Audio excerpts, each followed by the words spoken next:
मैं doctor Ramesh Sharma, associate professor botany, government college Kotputli.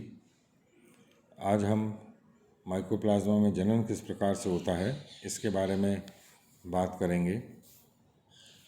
Mycoplasma जो हैं इनमें लैंगिक और अलैंगिक जनन अनुपस्थित होता है।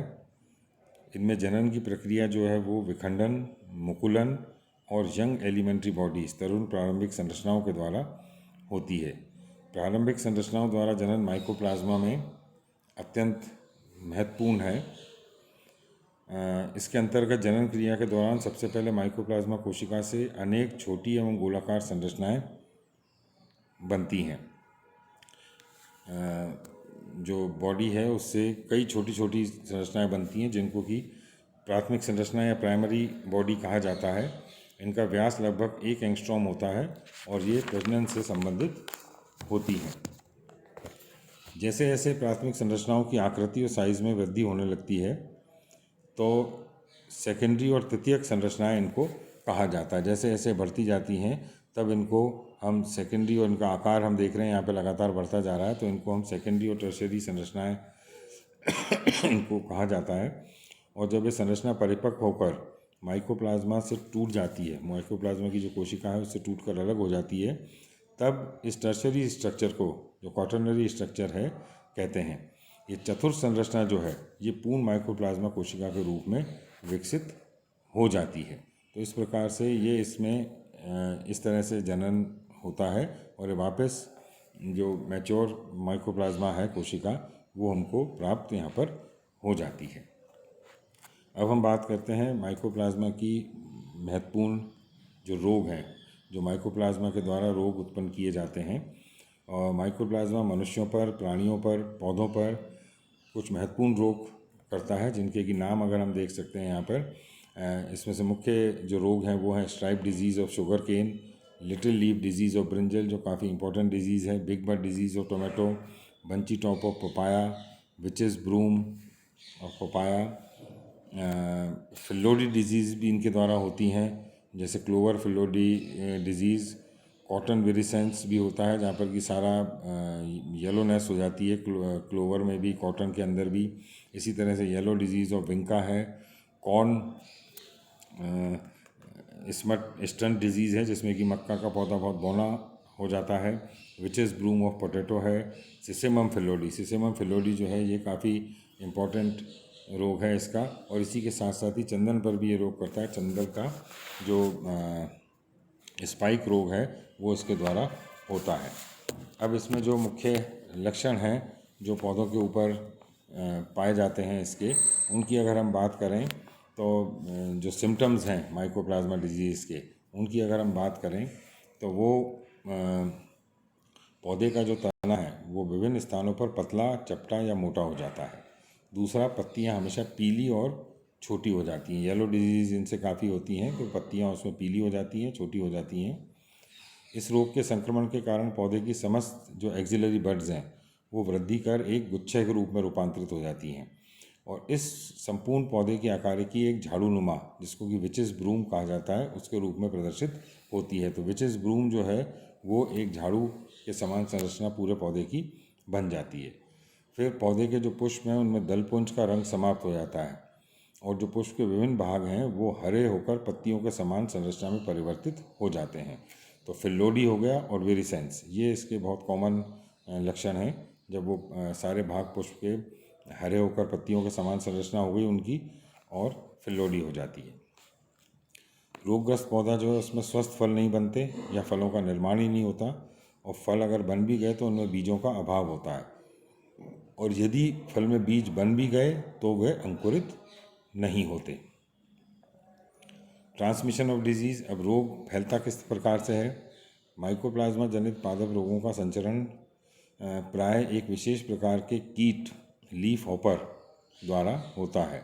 जो जल, वायु या संपर्क द्वारा माइकोप्लाज्मा रोगों का संचरण नहीं होता, केवल कीट के द्वारा होता है, लीफ हॉपर के द्वारा। पौधों में कलम बांधने से, रोपण के द्वारा से भी इनका संचरण हो जाता है, ट्रांसमिशन हो जाता है। कुछ उदाहरण हैं जैसे अमरबेल, कसकुटा जो होता है उसमें ये रोग एक पौधे से दूसरे पौधे से में हो जाता है। कसकुटा क्योंकि परपोषी है, परजीवी है पूरा, और इससे जब ये एक पौधे से दूसरे पौधे पर फैलता है तो इसके साथ ही जो माइकोप्लाज्मा है वो भी दूसरे पादप पर पहुंच जाता है।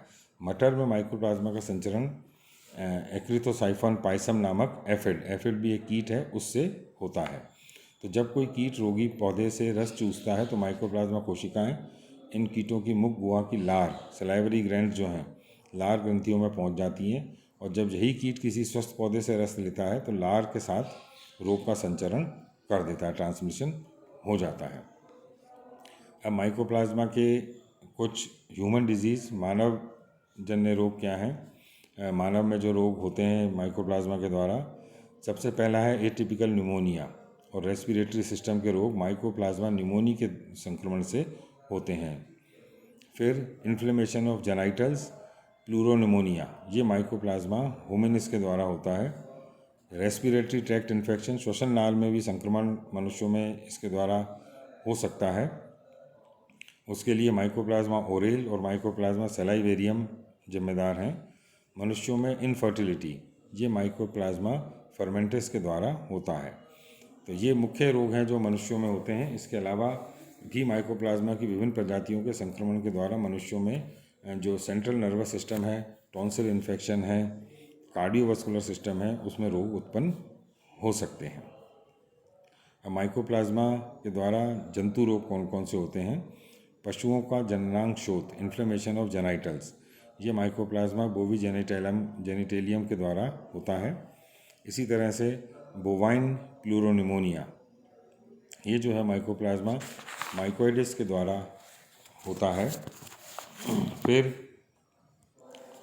जो रोग है भेड़ बकरी में वो एगेलेक्टिया होता है, जो कि माइकोप्लाज्मा एगेलेक्टी के द्वारा होता है। और मुर्गों में साइनसाइटिस होता है जो माइकोप्लाज्मा मेलीग्राइडिस के द्वारा होता है। कुछ और बातें माइकोप्लाज्मा से जुड़ी हुई जो हैं खास बातें, इनकी विशेष बातें, प्रोटोप्लास्ट, स्फेरोप्लास्ट और एल फॉर्म्स माइकोप्लाज्मा सदृश जीवों के कुछ उदाहरण हैं।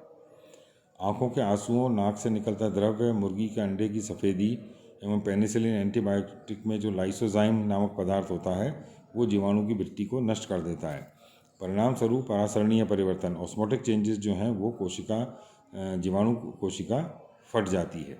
स्फेरोप्लास्ट वस्तुतः नष्ट हुई कोशिका भित्ति वाला जीवाणु होता है। इसकी कोशिका भित्ति पूरी तरह नष्ट नहीं होती, अपितु कोशिका भित्ति के अनेक गुण नष्ट हो जाते हैं।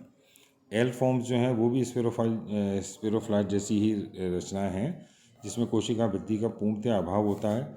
इनकी सबसे पहले खोज क्लिनबर्गर नोबल के द्वारा की गई थी और इनके नाम में एल शब्द का प्रयोग लिस्टर इंस्टीट्यूट संस्थान के लिए किया जाता है।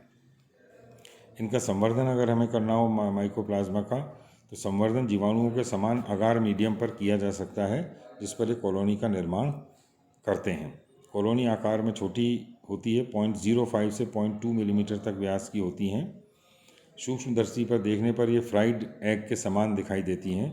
इनके केंद्र में, कॉलोनी के केंद्र में एक हेमिस्फेरिकल संरचना दिखाई देती है जिसके चारों ओर सतही वृद्धि की परिधि दिखाई देती है। प्रयोगशाला परिस्थितियों में एल प्रारूपों का विकास पेनिसिलिन व इसके समकक्ष एंटीबायोटिक की क्रिया से ग्राम पॉजिटिव और ग्राम नेगेटिव दोनों प्रकार के जीवाणुओं से किया जा सकता है।